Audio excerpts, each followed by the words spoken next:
Heresias da falsa igreja.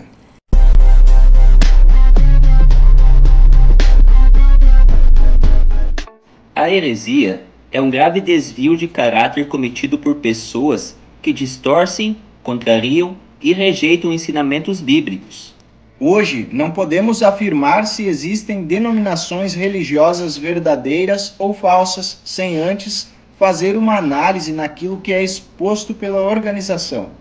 O que se sabe é que todo ensinamento contrário à Bíblia deve ser rejeitado, pois esse é taxado como herético e certamente, se obedecido, levará o homem a sérias consequências e, dependendo da situação, até mesmo a condenação eterna.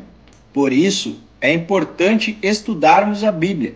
Esse é o único jeito seguro de não sermos enganados. A Bíblia é a revelação perfeita e completa de Deus para nós. Toda a instrução de Deus está contida nela, e tudo aquilo que distorce seus ensinamentos ou que acrescenta novos ensinamentos além do que ali contém é considerado anátema pela própria palavra de Deus. Paulo confirma isso aos Gálatas. Mas ainda que nós mesmos ou um anjo do céu vos anuncie outro evangelho, além do que já vos tenho anunciado, seja anátema.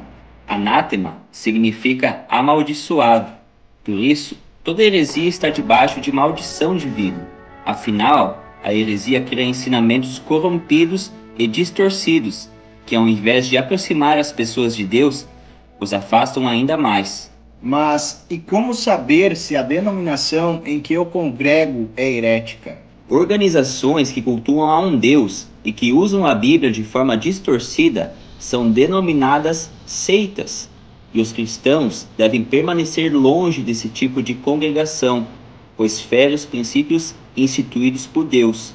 Logo, Deus não atua com benevolência nesses lugares. Afinal, Deus não contraria a sua palavra. A reforma protestante liderada pelo então monge Martinho Lutero não foi simplesmente a criação de uma nova religião.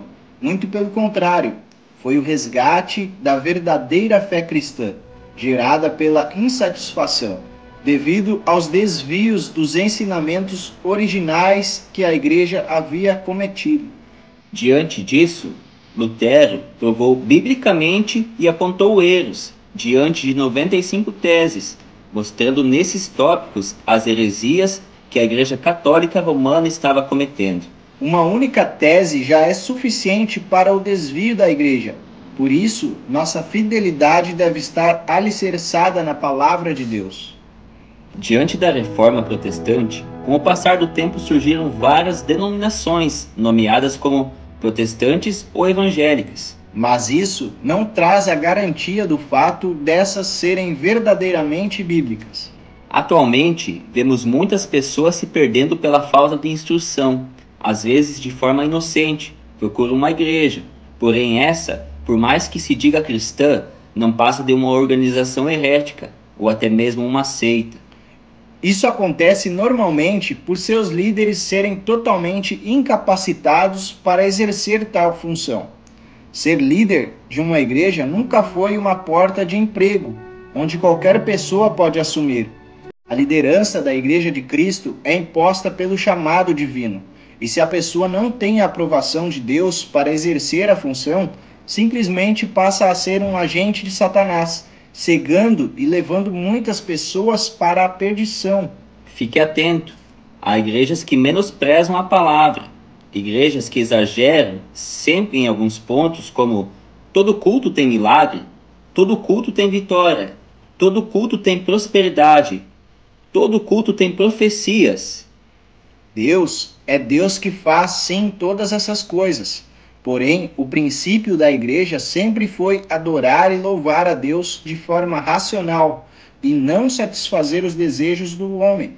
Se Deus quiser, ele pode sim manifestar milagres no seu povo. Porém, fique atento aos exageros do homem. Tem também aquelas igrejas místicas que vendem objetos que dizem ser ungidos. Ou então, igrejas que apenas falam em dinheiro e às vezes obrigam as pessoas a doar ou vender seus bens. Fique atento a tudo isso e não cometa erros. pois Deus quer ter um relacionamento contigo e não tirar aquilo que você tem. Quando for doar, doe de coração, instruído por uma boa causa. E se você congrega em uma igreja verdadeira, nunca deixe de contribuir para a boa obra.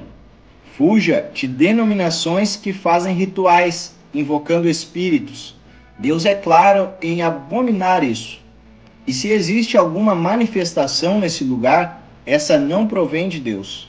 Existem também organizações religiosas que desmerecem o sacrifício de Cristo, impondo regras absurdas ou alegando preceitos para ali congregar, como por exemplo a guarda do sábado, como uma instituição divina. Existem vários argumentos para provar que esse mandamento foi abolido, e um dos mais coerentes é simples. Sabemos que Jesus é Deus, e o mesmo não tem pecado. Se eu afirmar que trabalhar no sábado é pecado, estarei afirmando que Jesus pecou. Afinal, Jesus, como homem, foi atuante inclusive aos sábados, e a Bíblia nos mostra isso. Tome cuidado com ensinamentos provenientes da mente humana. O homem é falho e corrompido, e pelas suas forças destinaria-se ao inferno. Ouça apenas a voz do Pai, que nos deixou a sua instrução, a Bíblia, para assim seguirmos e sermos salvos. Nela tem diversas referências e instruções para servirmos e cultuarmos a Deus, fazendo isso em união com as pessoas. Por isso, procure igrejas sérias, focadas nesses ensinamentos. E nunca deixe de congregar em uma igreja, pois a Bíblia que cremos é a mesma que nos estimula à união e à congregação. Afinal, somos um só corpo, a qual Cristo é a cabeça, e membros desligados não podem fazer parte de um corpo. Como já citado, igrejas verdadeiras são aquelas que têm fundamento na palavra de Deus. Por isso, dizer que uma determinada placa de igreja é a única certa é um erro, pois assim como existem várias denominações corrompidas, também existem várias denominações fiéis à palavra. Não compactue com igrejas heréticas. Se afaste desses locais. E quando for a uma igreja séria, cultue a Deus de todo o seu coração. Ofereça louvores. Adore-o de forma consciente. Ore de forma verdadeira. E ouça a ministração da palavra com atenção. Deixe Deus guiar você.